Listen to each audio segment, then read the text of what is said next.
Okay, so I wanted to make a quick video on something that I was thinking about this morning, and I've been creating some tools around this for my own business, and then also kind of in the same train of thought in the last video that I posted about the utility of people like salespeople, like people that are employees, or the aptitude or utility of people, and the things that play into that. So on the management side of things, I've been thinking about this a lot because I've been building a training program, and I've been also hiring a lot of people right now. I'm working on my hiring process. I'm working on automating it, and getting a pipeline going and a system in place to bring in the right people, train them, get rid of the wrong people, and continue the process. It's a normal business thing. There's going to be three factors, and this comes from a contemplative kind of academic level of thinking, in regards to human resources. I've owned my own business for over 5 years now, and I've scaled really fast, and I have really experienced this at the ground level too. I learned about it in college, but I've learned so much more outside of college about this. And so there's going to be K, and then there's going to be KSAs, and maybe some of you know what this is. KSAs, right? So KSAs are knowledge, skills, and ability. So knowledge, skills, and ability are going to be the factors that play into human resources, or the people that we use, our staffing. So knowledge,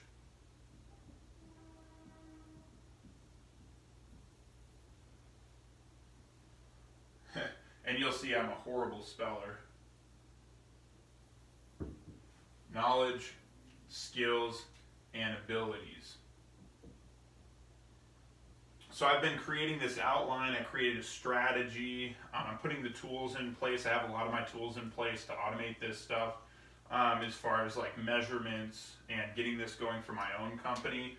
And I'll tell you, so knowledge, there's going to be, the only way you're going to hire people that have certain levels of knowledge, and this is going to have to do with the job, the engineering of the job, and the job description. So how the job is built, and then what the job description is. The knowledge is going to be things that come from experience,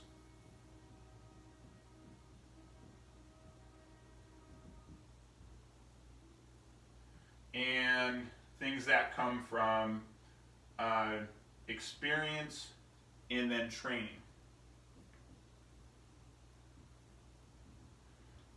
So certain types of knowledge assets that people are going to have, when you're hiring, this is going to be an X factor. For me, when I'm hiring, the experience factor is an X factor. The training, though, what people don't know, can be trained usually pretty easily. Like just knowing something can be trained pretty easily for most types of jobs. This can be built very easily. And I've spent a lot of time building this kind of training, knowledge-based training. For my own company, I built out probably 15, 16, 17 hours of video content for my own company on knowledge-based training, with tests that go along with them. So in the test portion of that is important on the training side of things, not only so you can measure that people know what you train them, but also so they apply it and helps them learn, right? So then we've got skills. So skills are going to be very specific things that people can do. So this is specific things people do. Technical skills. Sometimes they're not technical. Sometimes they're really basic. So these are specific things people do on the skill side of things. And what's nice is these can be trained as well. Skills require a little bit more application. There's a practicum usually involved. There's role playing, things like that. You have to actually see the skills being performed, or maybe if you're hiring for a certain skill set. I'm starting to do this now for sewing machine technicians. or salespeople, I want to actually see them demonstrate a skill to show that they have it. They might say it on their resume, they might tell you about it in an interview, but demonstrating that they actually have the skill set to do something is totally different. It's usually skills are something very particular, like interpersonal communication is a skill. Fixing soldering an electrical board, a printed circuit board is a skill, right? So if somebody can do that, they should be able to demonstrate it, and they have that skill. Somebody could tie a knot a certain way. They should be able to demonstrate that skill. If not, the training process involved for skill sets usually involves not only a knowledge base, but then also an actual application as far as the training is concerned. So there's going to be a deeper level of training with skill sets. Deeper level of training. It's more involved.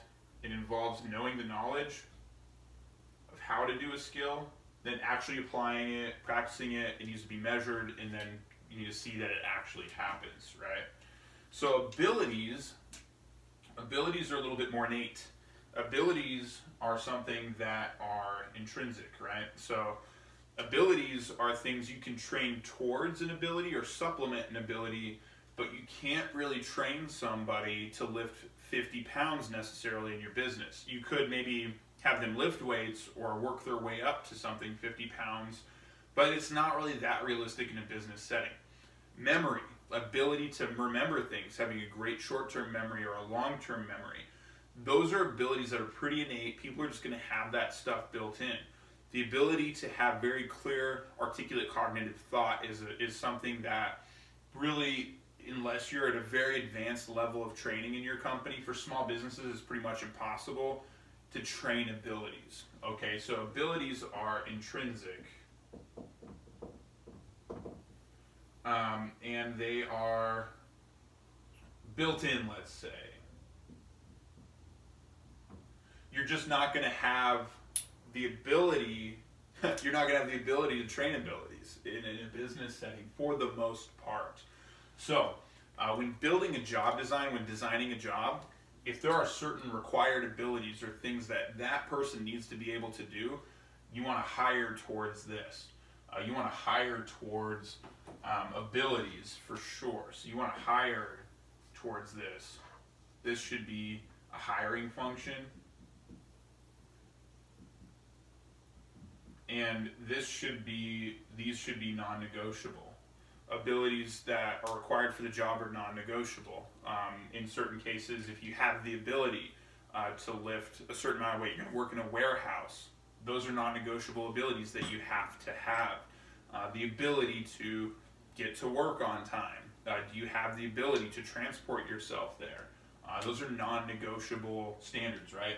Skill sets, a little bit more lax, right? But you can hire towards skill sets for more technical jobs, but there should be a demonstration of those skills as a requirement. Okay, so as far as skill sets are concerned, we can hire towards these, hire with requirements, and then depending on the technical nature of the training or how well developed the training is, it should be known that there will be a period of training in lieu of these skills being there. There's going to be more training involved or more technical training required, right? Knowledge base maybe coming from experience, like in sewing machines for me. If I hire somebody that knows a lot about sewing machines, that could be a really good thing. But the knowledge piece of training is probably one of the easiest things to train towards. And so I'm not always so concerned about that because we have a lot of training around sewing machines. We have a lot of training around our products and even the stuff that's been around for a while at this point.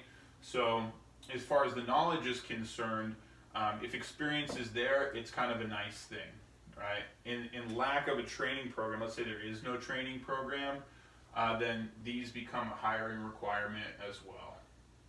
in some cases. You just have to know. This could be a hiring requirement.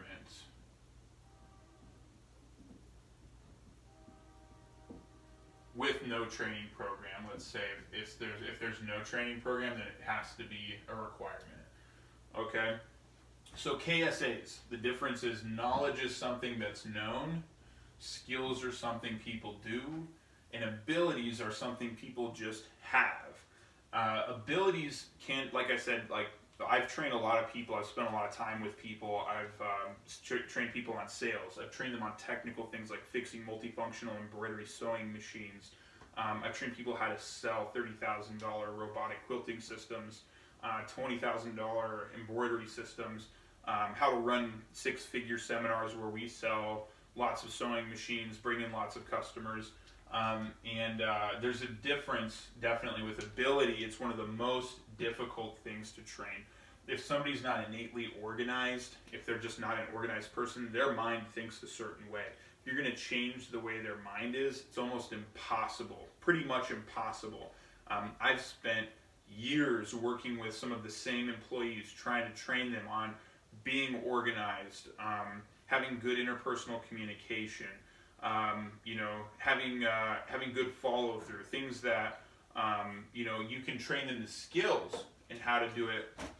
But if they don't have the ability in some areas, you really can't train for that at like the small business level. I really truly believe with my experience and all the other small business owners I know, whereas with skills, training people on how to do things in a certain way, showing them, seeing them do it, role-playing things out, this is much more trainable, even though it requires a deeper level of training and a little bit more time.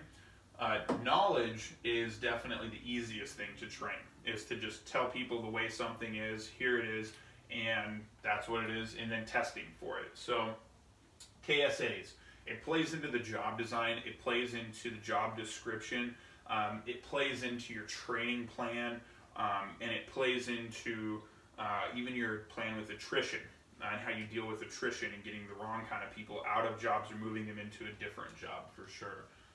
And so these things are super important. It's on my mind. I felt like making a video about it, so thanks for watching.